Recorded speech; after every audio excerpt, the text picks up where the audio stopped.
Department से लगभग 39,000 पदों पर एक बम्पर भर्ती निकली है और अगर आप उसमें अप्लाई करना चाहते हैं तो ये वीडियो लास्ट तक ज़रूर देखिए, इसमें हम पूरी डिटेल प्रोवाइड कराएंगे। तो चलिए स्टार्ट करते हैं। तो सबसे पहले आपको इंडियन पोस्ट की जो ऑफिशियल वेबसाइट है वो ओपन करनी होगी, जिसके लिए आप सीधे इंडियन पोस्ट GDS टाइप कर सकते हैं या फिर हमारे डिस्क्रिप्शन में लिंक पे आप क्लिक करके सीधे इसकी वेबसाइट पे जा सकते हैं।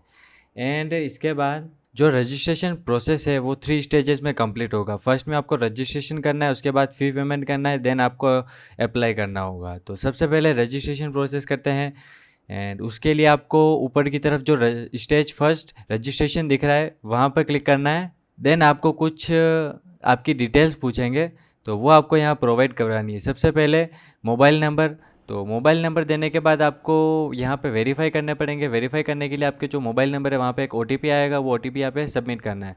देन उसके बाद आपका मोबाइल नंबर वेरीफाई हो जाएगा। सेकंड नंबर पे आपको ईमेल भी आपको यहाँ पर प्रोवाइड करा के जो वैलिडेट करना होगा, वेरीफाई। देन उसके बाद ईमेल पे OTP आएगा, वो भी उसके बाद वेरीफाई हो जाएगा।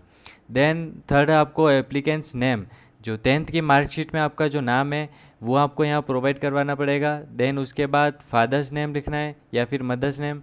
एंड उसके बाद आपको डेट ऑफ बर्थ प्रोवाइड करवानी पड़ेगी। एंड उसके बाद आपका gender, okay. Then community, okay. Then circle which 10th pass, किस सर्कल में आपको मतलब कौन से स्टेट से आपने 10th पास की है। उसके बाद आपको जो 10th का पासिंग ईयर है वो सबमिट करना है। उसके बाद आपको नीचे की तरफ कुछ टेस्ट लिखा हुआ दिखेगा, वो यहाँ पे लिख के सबमिट बटन पर क्लिक करना है। एंड उसके बाद चलो सबमिट कर ही देते हैं। देन इसके बाद आपसे फर्दर कुछ डिटेल्स पूछी जाएंगी, जैसे आधार कार्ड नंबर यहाँ पे प्रोवाइड करवाना होगा। एंड उसके बाद आर यू वेरी डिसेबिलिटी, या आपके पास कोई भी डिसेबिलिटी है तो यस करना है, नहीं तो नो। एंड उसके बाद अगर यस करोगे तो यहाँ पे जो टाइप ऑफ डिसेबिलिटी है वो ओपन हो जाएगा। देन आपको अपनी कैटेगरी सेलेक्ट करनी है। देन आपको language study in 10th class, तो कौन सी लैंग्वेज आपने मतलब 10th क्लास में पढ़ी है, जैसे मैंने हिंदी में किया है तो I select Hindi. Then whether employed, yes और नो, ओके। अगर यस करोगे तो ये जो ऑप्शन है वो भी ओपन हो जाएगा, मैंने नो कर देता हूँ। देन आपको यहाँ पे अपनी फ़ोटो, जो पासपोर्ट साइज़ फ़ोटो है वो अपलोड करनी पड़ेगी, जिसकी साइज़ मिनिमम 50 KB के अंदर अंदर होनी चाहिए और 200 DPI। ये जो इंस्ट्रक्शंस दिए हुए हैं उसके अकॉर्डिंग ये आपका जो फ़ोटो और सिग्नेचर होना चाहिए, ओके। देन इसके बाद नीचे की तरफ जो टेक्स्ट है वो आपको यहाँ लिखकर प्रीव्यू पे जो है वो क्लिक करना पड़ेगा। और जो टर्म्स एंड कंडीशन है वहाँ पर राइट क्लिक करके सबमिट बटन पर क्लिक करना होगा। तो हमारा जो फर्स्ट स्टेप है रजिस्ट्रेशन वो कंप्लीट हो चुका है। एंड इसकी आप अगर चाहे तो जो डॉक्यूमेंट PDF है वो भी डाउनलोड कर सकते हैं। और यहाँ आपका जो रजिस्ट्रेशन प्रोसेस है वो कंप्लीट हो चुका है। उसके बाद आपको ऊपर की तरफ एक रजिस्ट्रेशन नंबर दिख जाएंगे, वो आपको कॉपी कर लेना है। और उसके बाद आपको आगे जो सेकंड स्टेज है फ़ी पेमेंट वो कंप्लीट करना होगा। उसके लिए चलिए स्टेज 2 पे क्लिक करते हैं कि देन आपको कोई एक पेमेंट मेथड चूज़ करना पड़ेगा।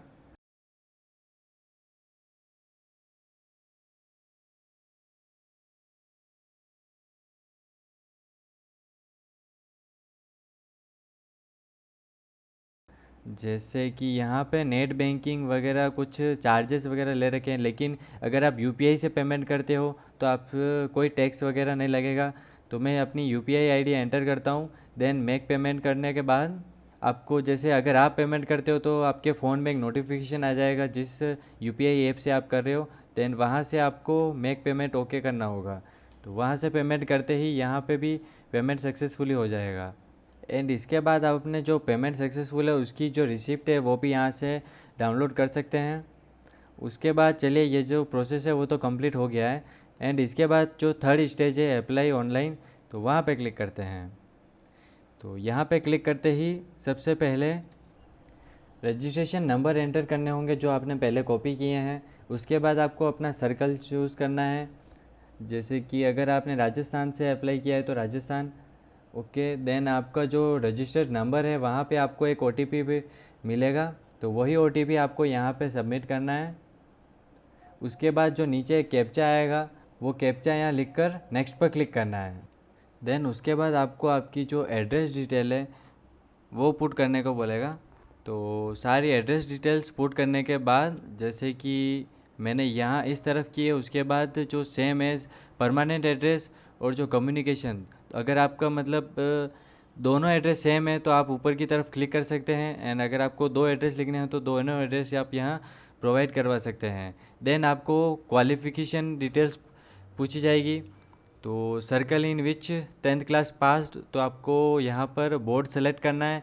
देन और बोर्ड सेलेक्ट करने के अंदर जैसे कि यहाँ पर board of secondary education Rajasthan Ajmer, तो यहाँ पे डेट दी हुई है। जैसे मैंने 2016 में जो अपनी 10th क्लास वो क्लियर की थी, तो यहाँ पे मैं 2012 से टिल नाउ जो ऑप्शन है वो सेलेक्ट करूँगा। एंड अगर आपकी उससे भी पहले है या फिर कोई और बोर्ड ऑफ एजुकेशन है तो आपको वो दूसरा सेलेक्ट करना पड़ेगा। देन सेलेक्ट रिजल्ट टाइप, तो यहाँ पे एक ही ऑप्शन है मार्क्स, तो आपको यहाँ अपनी सारी सब्जेक्ट के जो मार्क्स है वो प्रोवाइड करवाने पड़ेंगे। एंड लास्ट में जो थर्ड लैंग्वेज है वो सेलेक्ट करनी पड़ेगी। जैसे मेरी संस्कृत थी तो संस्कृत, एंड देन मुझे अपने मार्क्स यहाँ प्रोवाइड करवाने पड़ेंगे। एंड अगर आपका जो रिज़ल्ट है वो CGPA में है तो आपको यहाँ CGPA नोट डाउन करने हैं, बाकी यहाँ इसको ब्लैंक छोड़ देना है। उसके बाद 7 कंटिन्यू।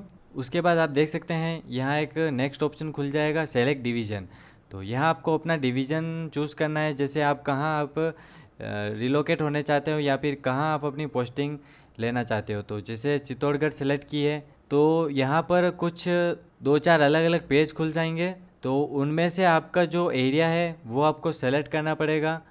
एंड पोस्ट प्रेफरेंस में आपको जो पोस्ट मतलब प्रेफरेंस में फर्स्ट पे है तो आपको फर्स्ट, जो सेकंड प्रेफरेंस में चाहिए तो सेकंड, एंड थर्ड है तो थर्ड। ऐसा होता है कि अगर फर्स्ट पर आपका नंबर नहीं है तो वो सेकंड नंबर के लिए आपको एलिजिबिलिटी चेक करेगा, अगर वहाँ भी नहीं है तो थर्ड नंबर पे, देन फर्दर। इसी तरह से आप अपनी प्रेफरेंस यहाँ पे सारी सेट कर सकते हैं 1, 3 एंड 50 तक। ओके फ्रेंड्स, देन जैसे कि मैंने अपनी सारी प्रेफरेंस चूज़ कर ली है। एंड जो सेकेंड ऑप्शन है वहाँ पर आपको जो verification of document in case of selection हो जाने के बाद जो डॉक्यूमेंट वेरिफिकेशन है वो किस डिवीज़न में होना चाहिए वो भी आपको सेलेक्ट करना होगा। तो यहाँ पे मैंने जैसे वही सेलेक्ट कर लिया है मेरा जो है। एंड उसके बाद यहाँ आपको डिक्लेरेशन पे टिक करना है, देन सेव एंड प्रिंट। तो जैसे मैं सेव एंड प्रिंट पे क्लिक करता हूँ तो इसको ओके कर देना है। तो यहाँ आपको जो पूरा फॉर्म सबमिट आपने किया था वो पूरा यहाँ दिख जाएगा। देन आपको प्रिंट पे क्लिक करना है एंड ऊपर की तरफ छोटा सा आइकन, इसको ओपन कर लेते हैं। Then save as PDF and then save. तो ये जो PDF है पूरा वो यहाँ डाउनलोड हो चुका है। एंड इसी तरह से आप भी आपका जो पूरा फॉर्म सबमिशन है इसी तरह से एक छोटे से प्रोसेस से कंप्लीट कर सकते हैं। ओके फ्रेंड्स, अगर वीडियो अच्छा लगा हो तो चैनल को लाइक सब्सक्राइब जरूर कीजिएगा एंड अपने फ्रेंड्स को ज़रूर शेयर कीजिएगा।